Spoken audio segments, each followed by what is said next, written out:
Have you ever heard the theory that Paul McCartney died in a fiery car accident in the late 60s and he was replaced by a doppelganger? But that's not to say we shouldn't question things, because we should, especially when there's like billions, tens of billions of dollars on the line.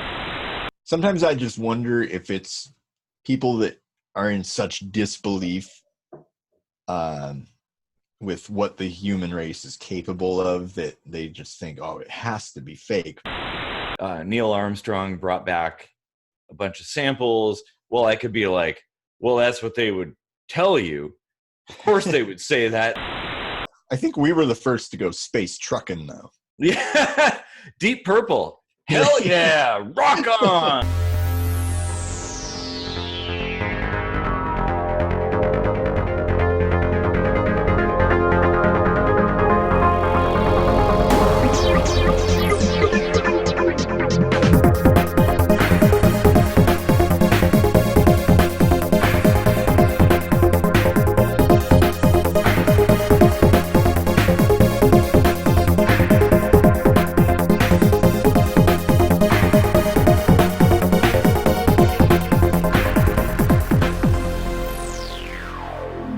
Welcome to another exciting episode of Kitchen Sink Microscopy. I'm Casey Rochford, and we'd love it if you liked and shared and subscribed. And I'm Eric Rosenblatt. And, I thought today, being the 50th anniversary of the moon landing, the Apollo 11 moon landing, maybe we should talk about some of the conspiracy theories and the idea that maybe we never went to the moon, like that whole concept. Yeah, there's a fair amount of people, that fall into the category of thinking that we never went to the moon. And do you think we did, or? Well, yeah. Okay. Like, share, subscribe. Thanks for deep sea diving with us, and have a great day, everybody.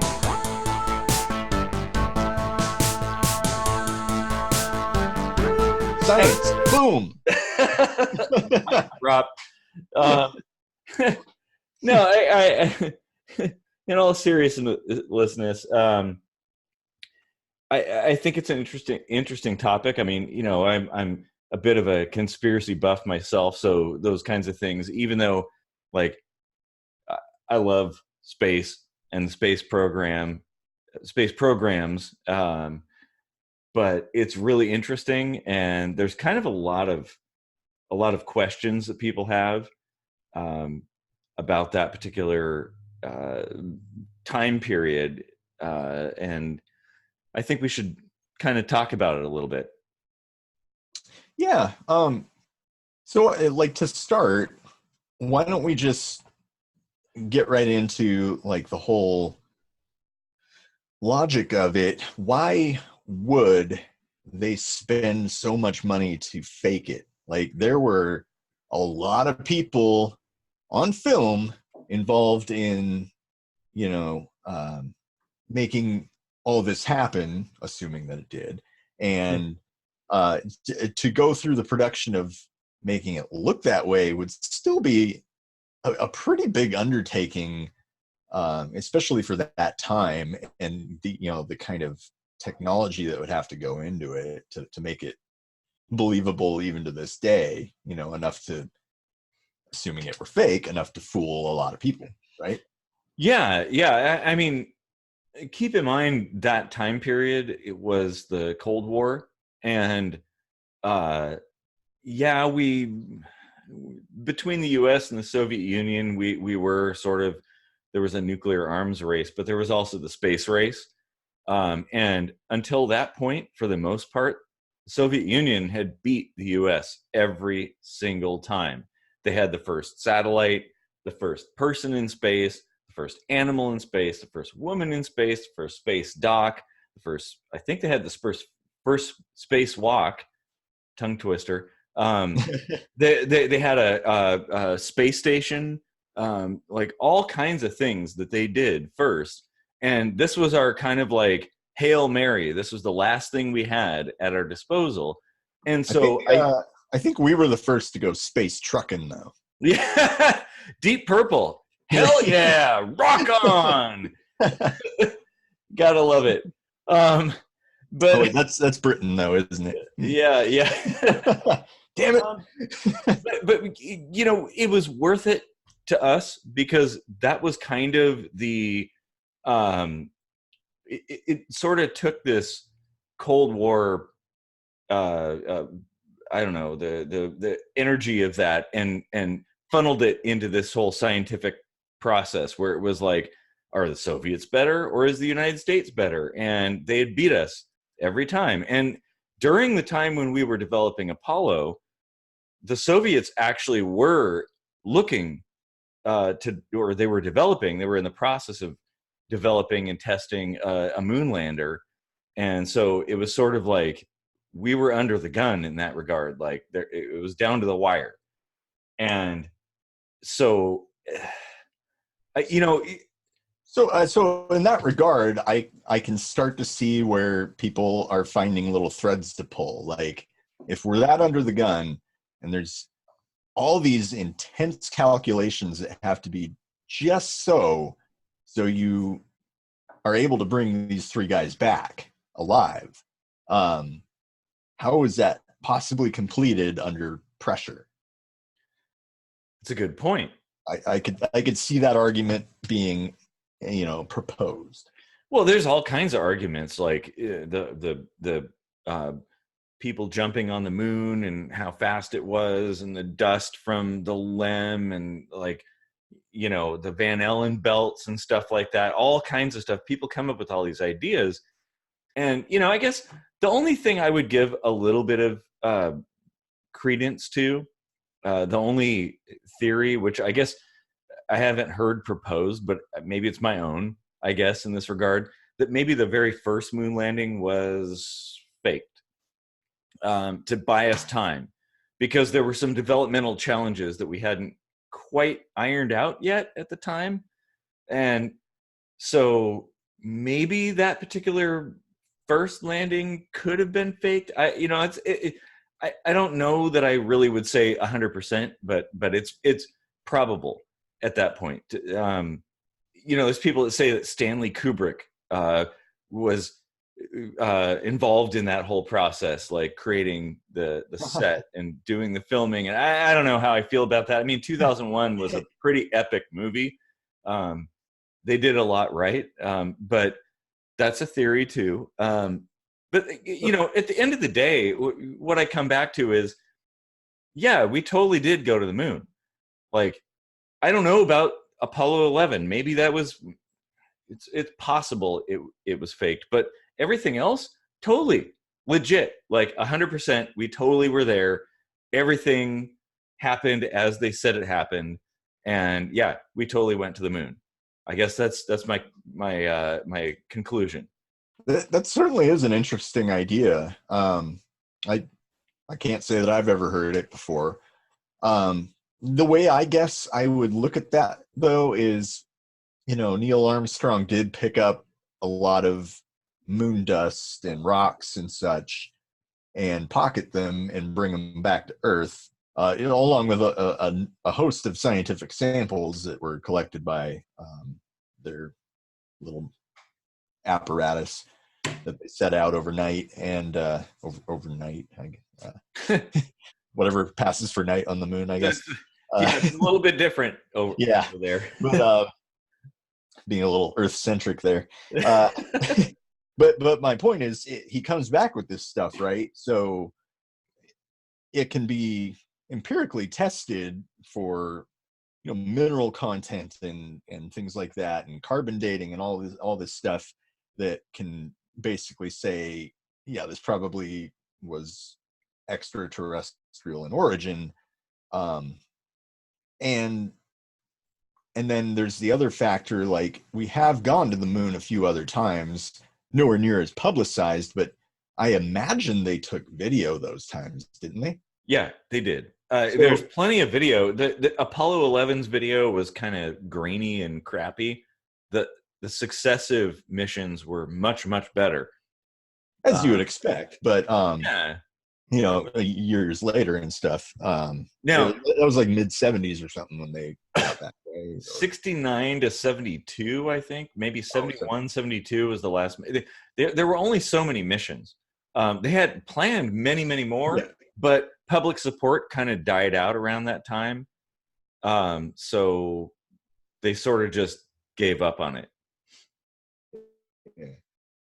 Well, so there are videos. So you had briefly mentioned that people were skeptical of the speed that they were jumping at or whatever. Like, can't you pair that up to the other videos? And I mean, yeah, exactly. I mean, because the theory on the jumping speed and the movement speed on the moon is that the moon's gravity is what, like a sixth of ours, of Earth's gravity. But when you watch the videos, they're kind of bouncing really slowly. But if you double the speed, it looks just like people jumping on Earth. So people are like, well, it's actually not a sixth because. So, I mean, that's something to address. I don't know enough about video recording and physics in that regard to know what that implies, but that's an argument people have made. so I can see why it would appear that way. Like, knowing a little bit about physics that I do, our gravity here on Earth is roughly well, technically negative 9.8 meters per second squared. That means it's a downward force. The negative is really more of a vector thing. So it's being 1/6, it's right around like 1.6 meters per second squared on the moon. So it's quite a bit less. Mm-hmm. So I can see how one would think, oh, when you double the speed, you should see a quicker looking response than you would expect on Earth, right? Because double the speed should be, somewhere between 1.6 and 9.8, you would think.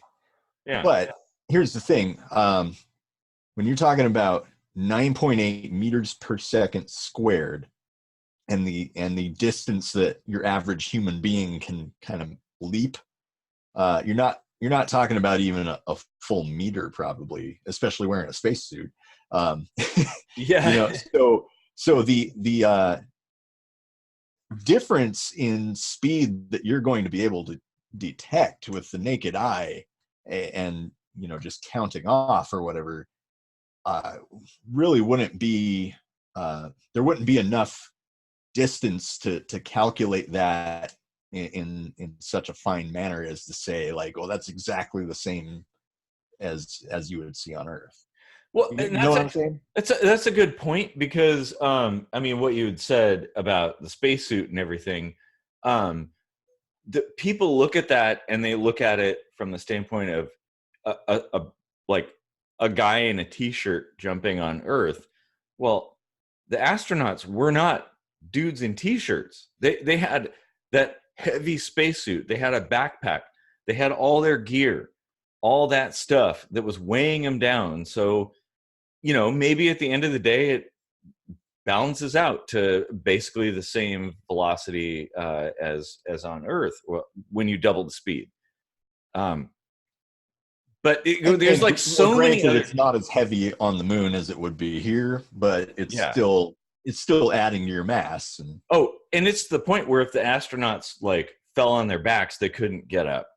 That was a concern. Yeah, I imagine they were pretty stiff and everything. Yeah, exactly.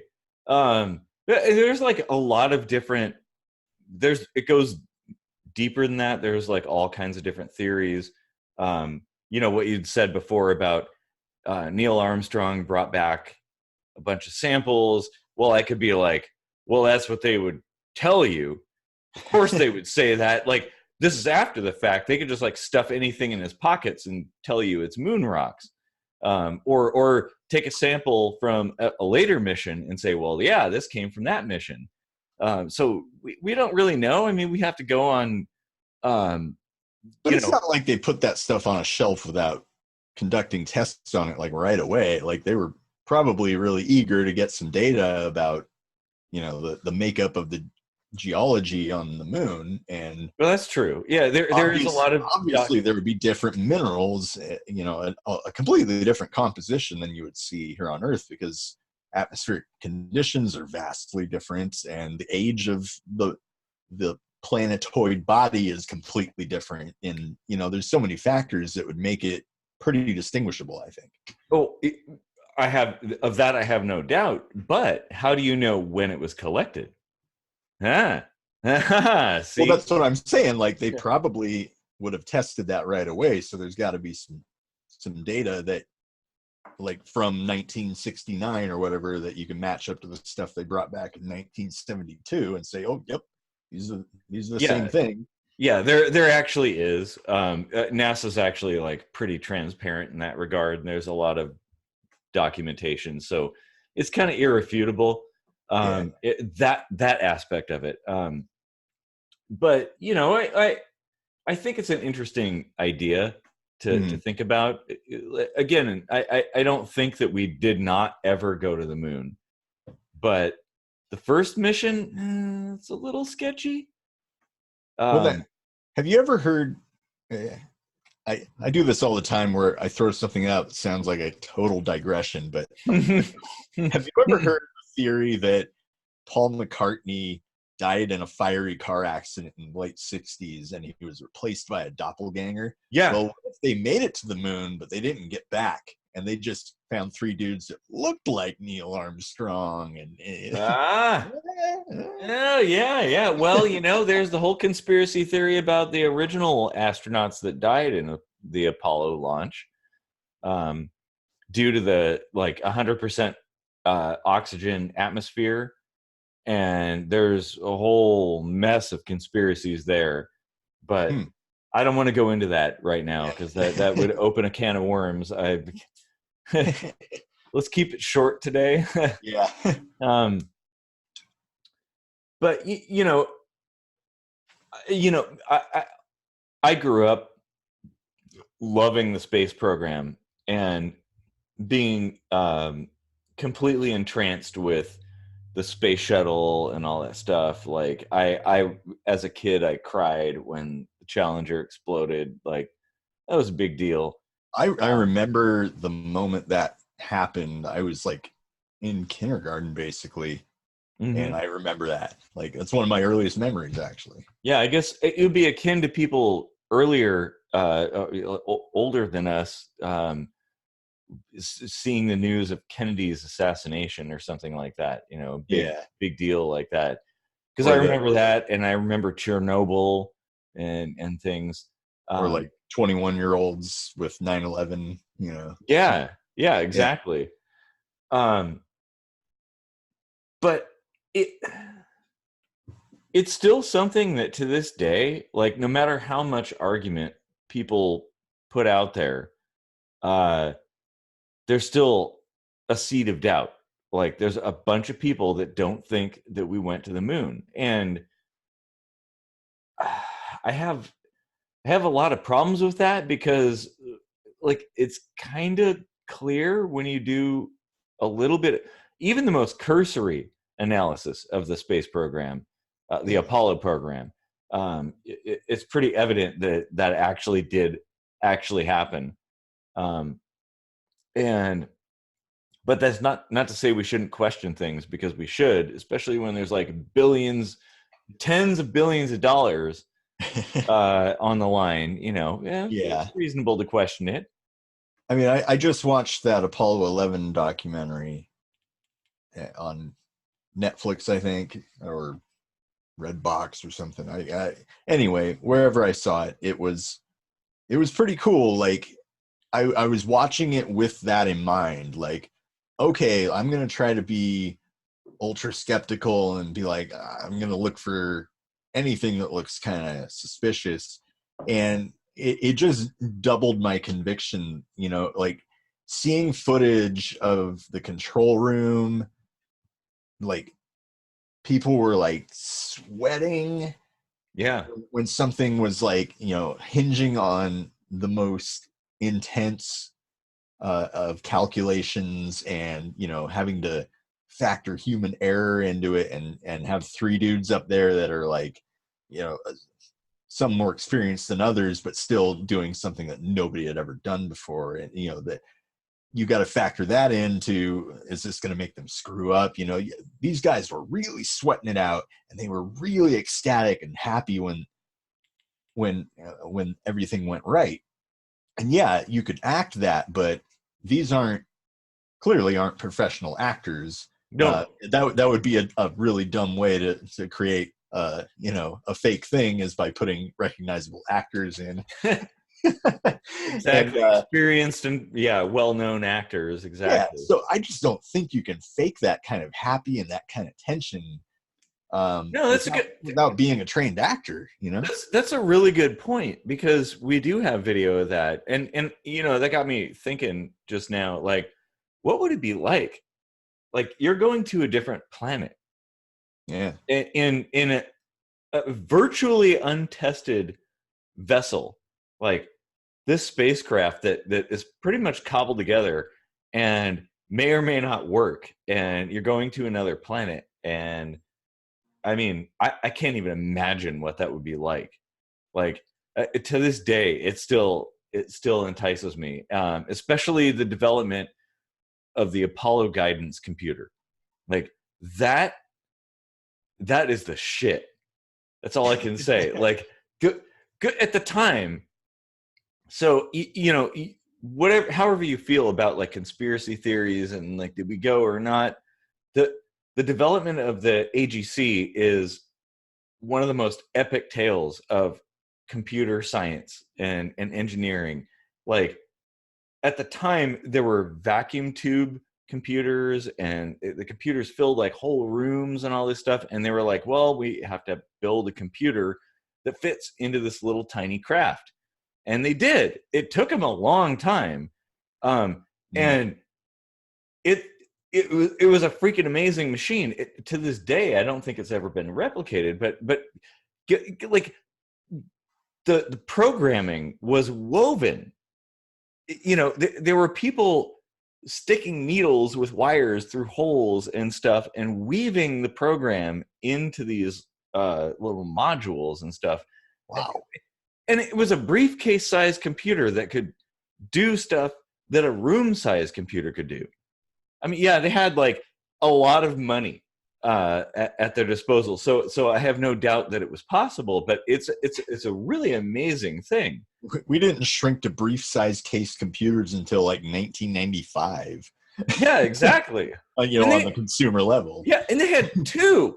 Apollo had two of these things. Like, it's kind of cool. And even today, like, people are like, "Oh, my, Game Boy can outperform that." Well, no, it can't, because that was a purpose-built computer. It was like, it's different. Like, it was something special and unique, and I really, man, I love it. Yeah. I mean, I like a lot of conspiracy theories. I always ask myself, why would anyone want to, like, what would people gain from saying that we faked the moon landing? Or what would we gain from actually faking it? And just the notoriety of getting there first or whatever.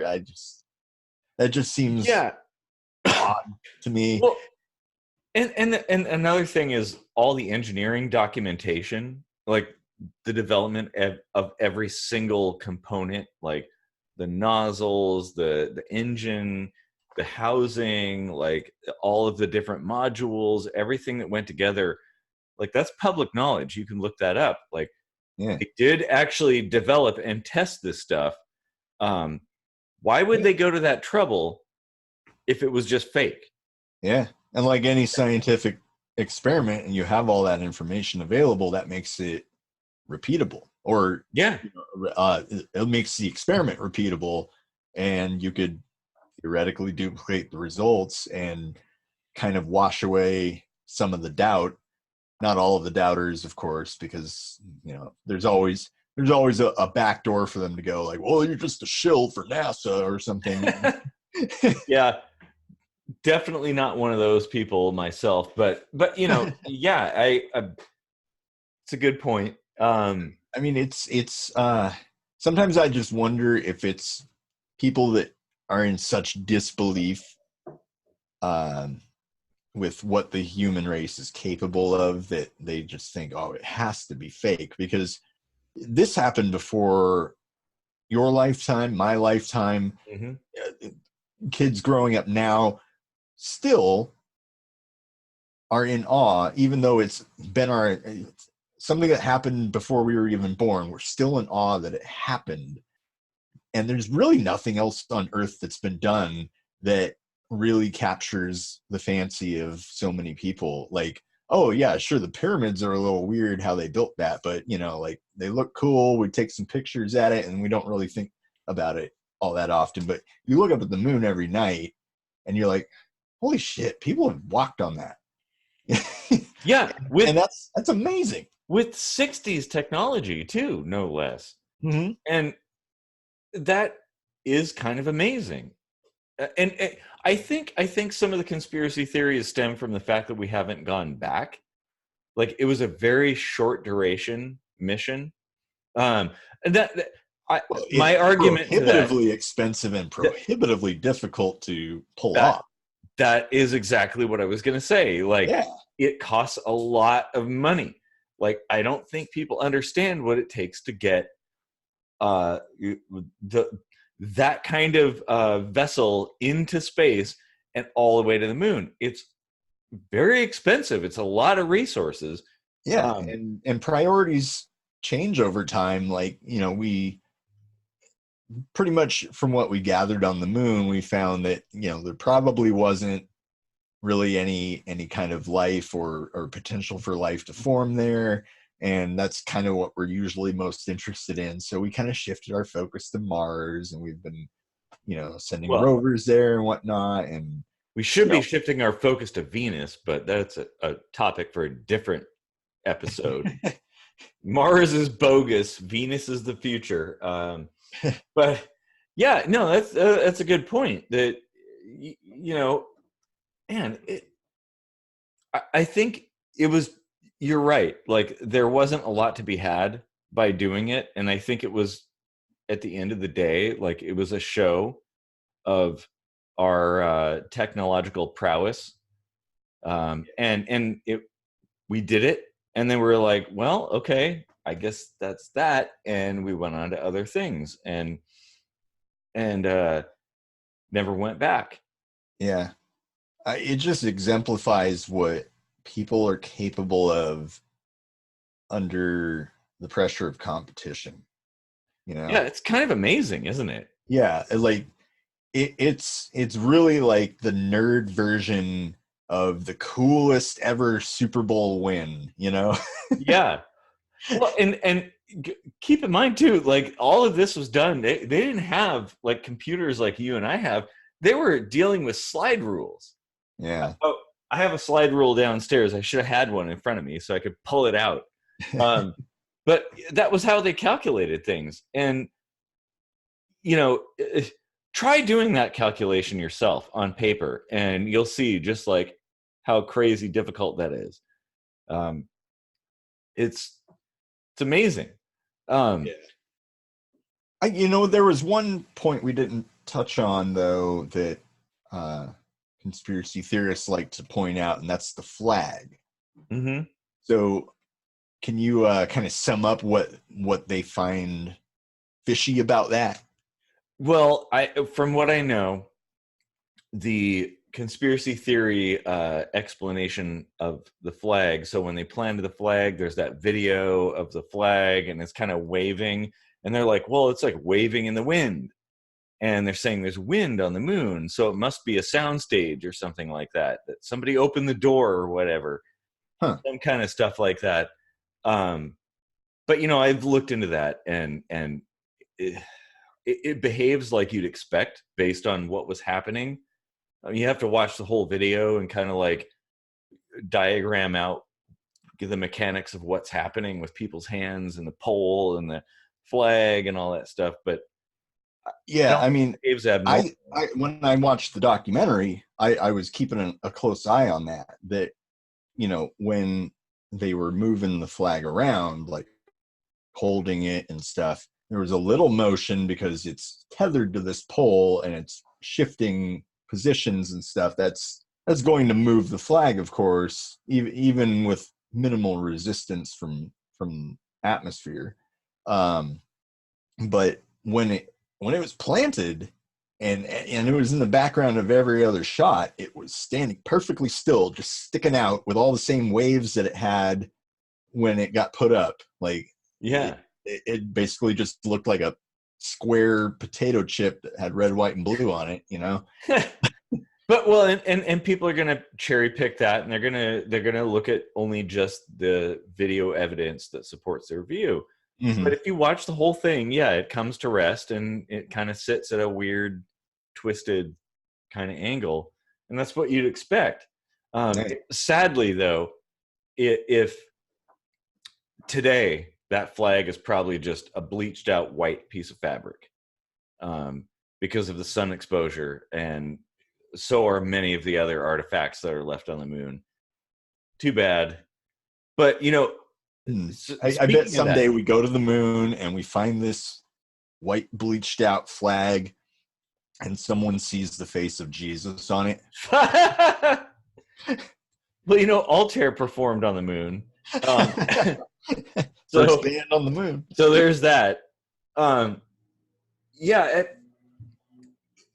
So later, there has been a lot of corroboration of the moon landing. Like other space probes, the Chinese have sent one, I think. A couple different countries have sent probes, and they've surveyed the moon, and they've actually, because it's interesting, more interesting than a bunch of craters, they photographed the scenes of the landing sites, and those are available public. Like you can look those up, and if you're adventurous and have a powerful enough laser, you can point a laser at that little reflector that they left. What was it, Apollo 17?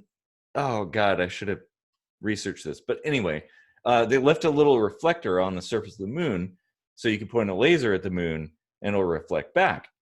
And anybody can do that. So if you doubt it, go ahead and try it. Like, it's possible. Yeah. Interesting. You would probably have to do some pretty severe calculations just to find that damn thing. Yeah. Oh, you definitely would. I mean, it's not as easy as you'd think it would be. So of course they would tell you that because they know you're not going to do those calculations. But if you were to look at like the regolith on the surface, like it can't reflect like an actual reflector would. So if you pointed a laser at the moon, you're not going to get anything back, or nothing significant. So if you aimed for that and got a reflection, like that would be proof that something was there. Mm-hmm. Maybe not people, but we did go there, Yeah. Yeah, that's certainly an interesting idea you had. Maybe we faked the first one and then we went there later with much less pomp and circumstance, and maybe all of the lack of pomp and circumstance was to kind of keep it secret. I don't know. Maybe you're onto something, but yeah. Well, maybe this whole, it doesn't have to be one thing or the other. Like, it is possible that the very first one was faked for the purposes of getting a leg up on the Russians. And then once we had all our technology ironed out, we went there.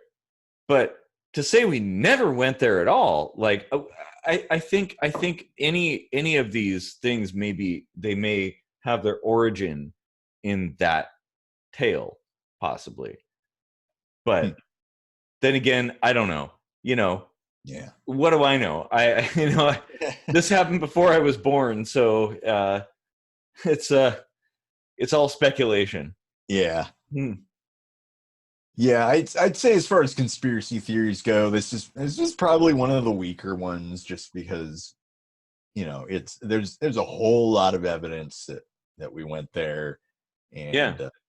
and and just the amount of work that went into uh, you know fabricating the first one would be enough to the point where, like, why wouldn't we just actually do it? You know what I mean? Well, yeah, and we did actually. There were moon missions before this that a lot of people don't remember or know about, where we didn't land on the moon. They just circled the moon, and if I remember correctly, even the lander was stocked with no fuel or low fuel or something like that, so that the astronauts wouldn't have any incentive to like jump in and go land on the moon because it was a test run. Um, so we went around it quite a few times. Like, I don't know. I can't imagine why somebody. Well, I mean, yeah, okay, I can imagine why somebody would think we didn't go, but conspiracies. Yeah. Well, I think we pretty well covered the big points that a lot of conspiracy theorists bring up with that, and we try to keep an open mind, and you know Yeah. in typical kitchen sink microscopy fashion. Yeah, exactly. And I just want to add that if you're an astronaut that went to the moon who's alive today, you have balls of steel. Like, I could not do that. So Seriously, yeah. yeah, that's kind of the ultimate thing. So yeah, I salute you. And, But I should give a shout out to Buzz Aldrin, because he's a really cool guy. My dad, like, kind of photoshopped that iconic picture of the reflection in the faceplate or whatever, with all the lander in the background and stuff like that.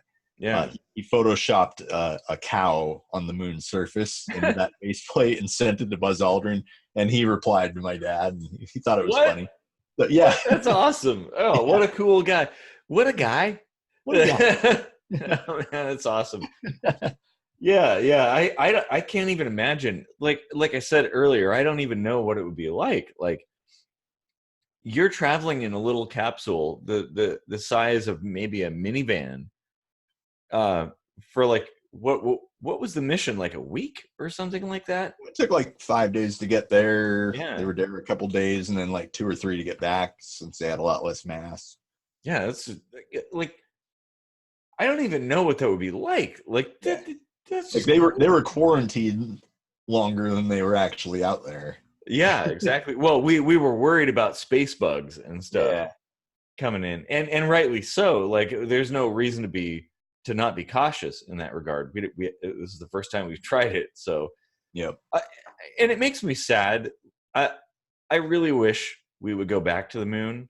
Um, yeah, there's nothing of value there from a scientific standpoint or a material standpoint or whatever, but it's freaking awesome. Mhm. Like, we should go back there. And it's been I'm 43, and the program ended a couple years before I was born. We should probably go back. That'd be Yeah, cool. definitely. I'd like to see that in my lifetime, please. Um, All right, NASA, if you're watching, get the hell back to the moon. We say yep. so. And if you go on to Patreon and donate to our cause for music, we might donate to a future moon program. So Yeah, we might. We yeah, might. it could happen. Yeah. All right, well, I think that's about all the time we have for today. It's been a very interesting conversation. Yeah. And we hope you keep the conversation going with comments and critiques and conspiracy theories of your own. Yeah, throw them in there. Like, we'll talk about them. Like, I will talk about them. If Casey doesn't, I totally will. Like, I will refute them. I might too, but I enjoy it. Yeah, definitely keeps the conversation going. And don't forget to like, share, subscribe, and wait, there's some music. There's music on the way out. Yeah. Maybe a moon-themed song will play. Yeah, like something to do with intoxication or something. Yeah. You think? All right. Wow. Well, thanks for lunar landing diving with us. Yeah. All right, everybody. Have a great day.